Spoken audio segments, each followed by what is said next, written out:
Hello everyone, what is up, and welcome back to Alpenglow. This is part 3, and today I really hope that if you're watching this you like interchanges, because we're going to be doing a lot of those. I think like 3 or 4, something like that.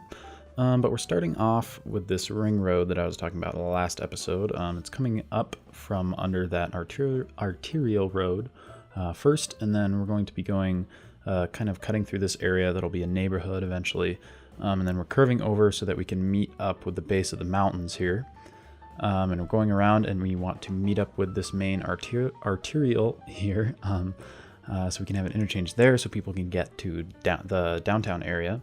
And then we're coming along here and we're going over by this, well, right now it looks like a lake, but we're eventually going to kind of shape it into like a reservoir type thing. So we'll be doing that near the end of the episode. And then we do a lot of this in this series, which is putting down roads and then clearing out trees, because I kind of like to leave these natural areas of tree while we're kind of in the stages of building it. I just think it looks nice, and it kind of adds to just the experience of watching this city come together. And here we just have this kind of, I don't know what you call it, like a half diamond interchange. And it kind of meets up with some of the off-ramps from the big interchange that we made last episode. And I just thought that was kind of a nice detail. Theoretically, you could take the off-ramp there and then go onto the freeway that way if you wanted to kind of do the roundabout way. But yeah, anyway, so it kind of eventually turns into a whole diamond interchange, but I don't know, it looks kind of cool from above. So now we're moving over to the downtown area. And so I wanted some kind of interchange here that was high capacity, but I didn't want to do something that I had done elsewhere, at least already in the series. So I decided to do kind of an oversized dogbone interchange. And those are interchanges that I think work really nicely, especially they kind of complement the way the traffic flows in this game anyway. So I decided to do that. And then I wanted to have it raised up, and we have those bridges crossing over here. I think it's a little too big at this point, so I do scrunch it down just a little. It's still pretty big by the end, though. I personally have only ever driven over quite dogbone interchanges that are quite small, so I'm not sure what if a big dogbone interchange is like a thing, but we have one here, so it's a thing, I guess. And then we have this sloping road, this nice sloping road coming up the hill to the dogbone, and I think it might be a little too big, but people do use it, and it gets pretty full, but never past capacity, so that's pretty cool. I think it works pretty nicely. And I just wanted to have this turnaround for the tram be a little more compact, so we have that there. And now I think we start on the off-ramps and on-ramps, which I love. For dogbone interchanges, you basically can have it curve right out of the roundabout, which is kind of nice. I think it looks pretty cool, and it works really nicely once we eventually get cars going through it, of course. I do have the simulation paused for most of this series, really, because when I was building the city, it was on not my normal rig, not my normal computer that I used to play the game. And it's not quite as powerful as my normal one, so when I have the simulation on and I'm recording, it doesn't play too well for some reason. I'm not sure. I don't think it's like CPU power or anything, but it just, something doesn't mesh there. So I do have the simulation paused for a lot of this. I also tend to like to do that when I'm building interchanges and stuff and changing roads, because it just bothers me to have like cars disappearing and everything while I'm doing that. But yeah, okay. So now, of course, I have the simulation running now, but whatever. So now we're doing I believe this is the kind of the main interchange between the ring road and the main freeway that runs through the city. And this is probably, I think, one of the weak points of this episode. I do a cloverleaf interchange, which is, I think that's something that looks pretty nice in real life. It's not the best, I don't think, because of weaving, when cars that are merging onto the freeway and cars that are merging off pretty much have to occupy the same space at the same time, so it can result in weaving. And it looks a little off in the game, and I'm not really sure. I've never actually before this, I had never actually made a cloverleaf interchange in the game, I don't believe.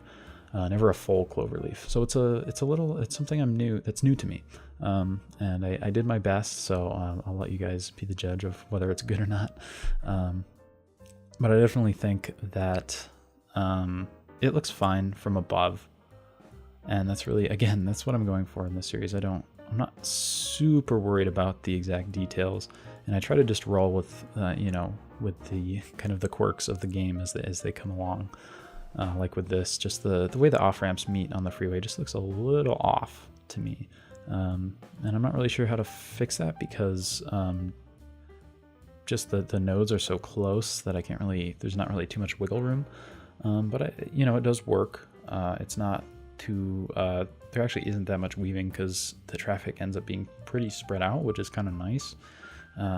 So I think it's, all around it was a pretty good solution for this area. I just really didn't want to go the route of like putting down a huge stack interchange. Those are pretty fun to build, but again, I just don't think a city of this size would necessarily have that kind of infrastructure. Because I am aiming for, I think I mentioned this last episode, in the game, the population gets up to like between 150,000 and 200,000 people. I think realistically this city would maybe be about that, maybe a little more, maybe serving a metro area of no more than like 1 million. But yeah, I don't think it's like a huge, massive city, but it's definitely maybe the higher end of like a middle-sized city. And a lot of the inspiration for this did come from Anchorage, Alaska, which is probably a little smaller than, at least in terms of like looking at the downtown area. You'd think that this city would be probably bigger than Anchorage, even though in terms of like actual area that the city takes up, Anchorage is a lot bigger and definitely has more population. But in terms of like the kind of the level of infrastructure, meaning like the interchanges and stuff, I was definitely going for that kind of look. And speaking of infrastructure, we're doing a trumpet interchange now. And we actually, in a later episode, we end up just scrapping this and doing something else. But I chose a trumpet interchange here because it's kind of right on the edge of the city. Like there's not really, at this point, there isn't any traffic going from the city underneath the freeway and to the other side of the freeway. So I just wanted a way for people to be able to access the freeway going this direction. Like I said, we do eventually change this, but for now, I think it's just a good trial run for building a trumpet interchange here. And we actually do come back and build another trumpet interchange pretty soon in this episode, but we just have to finish this one up. And I try to go for different variations in like lengths of ramps and stuff, because in a real city, not everything is completely uniform. Like you're not going to have every interchange having ramps that are like, well, in the game units, like 60 units long or something like that. That's usually kind of the goal I have. But often in cities, things will be constrained by space or by money or whatever, and they can't always have like the biggest, fastest, best stuff at any given location. So for example, on the left here, that off ramp is pretty short, and on the right it's pretty long. So I just kind of wanted to make it look a little just imperfect, I guess is the word. And I kind of like that, to have things that look like they were kind of shaped by constraints. And I think that's really something you should strive for if you're going for like kind of a realistic overall look for your city, because you'll have variation, and it'll look like these things weren't made all at once, which they pretty much are. Comparing the amount of time it takes to build something in this game and the amount of time it takes to go through the process of creating something like this in real life, it's a lot faster in game, and you're kind of always in the same mindset. So you kind of have to approach it with a viewpoint of like knowing that you're going to have to purposefully have these kind of imperfections and these weird little things that happen to try to get that realism. Whereas in real life, obviously everyone would want a perfect infrastructure every time if you had the time and the money and the space, but that's not how it works. So you kind of have to think a little differently and try to be creative with that kind of thing. I really like this trumpet interchange because it's on the water here, and the water is pretty shallow at this point, but we do raise it up a little bit. I believe that happens off camera. But I just think it's kind of cool to have this kind of interchange looming over the water. I just think that's a pretty cool pretty cool thing. I would like to drive that off ramp there and go up around the loop and just kind of look out over the reservoir there. I think that would be pretty cool. So I'm having some trouble with this off ramp. And again, this is way shorter than the off ramp on the other trumpet interchange that we made, but I figured they would be super cramped in by the reservoir there. You know, they'd have to fill in, that would have been water, so they would have had to fill all of that in with soil or, you know, some sort of land. And so it's a lot shorter, a lot smaller, and I think it works nicely in that, you know, it's not too there's not too much traffic on it at the end. Right now you're not seeing pretty much any cars on this ring road, and that's fine. They do eventually come once we start actually developing these areas kind of more along the ring road. People will start driving along that to get to their destination, and it's pretty cool, I think. Because again, I'm not going for, like, I don't want always, you know, like super gridlock traffic the whole time. I think it's kind of interesting to see these I guess like open spaces that are built for much higher capacity at kind of off times and not at peak time when they would probably be pretty full. I think that's kind of cool. It's almost like a relic of the kind of infrastructure they're building and the kind of traffic that they're planning for. You know, obviously there are times where it's not going to be peak traffic hour and they're just going to kind of be these barren, empty roads. And I think that's something kind of cool. You know, you don't always have to build to capacity. Okay, so now we're building a neighborhood, and I kind of wanted to go with this like 1950s, 1960s, like it's a grid, but it's kind of not. Like there are a lot of wavy roads, and I mean, if you really broke it down, you could pretty much call it a grid. But I think it's, you know, it's not random, because I am like kind of creating these arbitrary patterns in my head as I'm making it. But it's not random, but it's kind of on a whim, I guess, is how I created it. And I do try to come up with little narratives in my head. Like right here, maybe there was a park here or something, and they needed to develop some affordable housing or something. So they just create this simple block, and it's kind of just this little small subdivision by itself over there, by those office buildings. And I think that kind of thinking it helps you stay out of kind of a rut of just like making like a New York style grid. Which is definitely, I think that there's definitely a time and a place for that, and especially when you're trying to make like an American style city like this.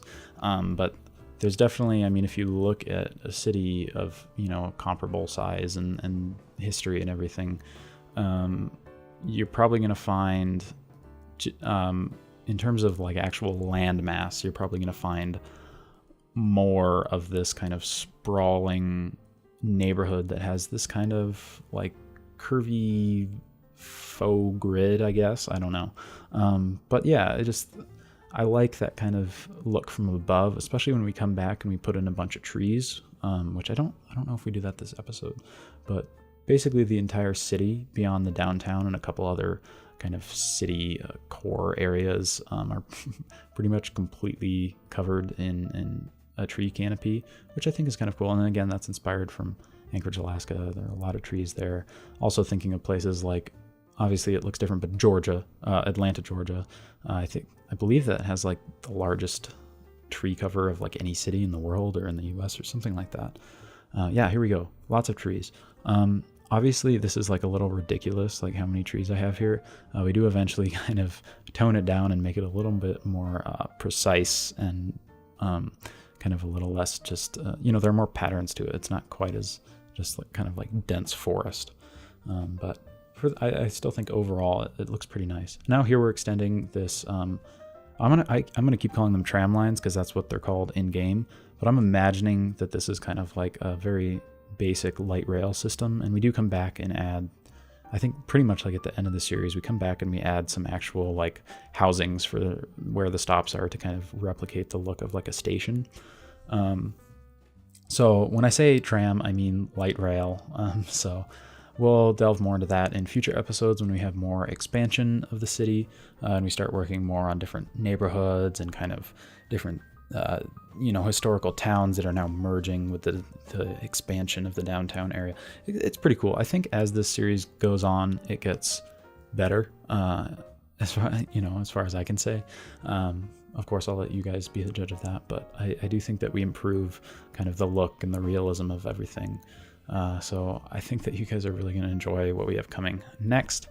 We're just about done with this episode, so you're going to watch me put down some fences, which is about the extent of the detailing that I do in this series, is fences and trees. All right, thank you so much for watching. I will catch you next time on Alpenglow.